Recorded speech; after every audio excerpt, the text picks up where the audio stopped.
döwür şeýlemiş. Agyz, näme hanmydyň sen? Geýnýäsiň beýle gymmat. Her ýaglygyň iki goýun, her ýüzüň bir bedew at. Her köýnegiň bahasyna alyp boljak iki sygyr. Iller geýe, menem geýjek. Döwür şeýle. Döwür. Gelin, näme dändirýäsiň? Çüýredimi öňkü diýişiň? Altyn seni ýigdeltmändir, 40 bolupdyr, 30 ýaşyň.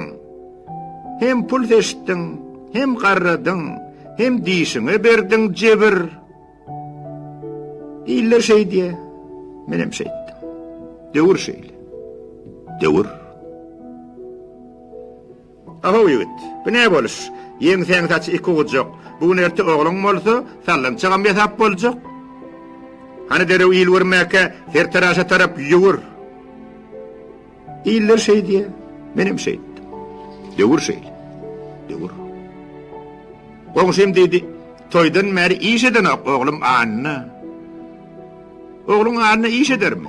Öýnüň goşy 9 tonna. Ojakda da ewe jetdi, bolkallap dur, bagır. Wah şeý diýär. Biz goýar. Döwür şeýle. Döwür. Dur gardaş, konwertiňi atma poçta ýaşygyny, işligini görmesem de seredeýin daşlygyna. Muň elinde goluň ýokly. Näme barka? İçin çöwür.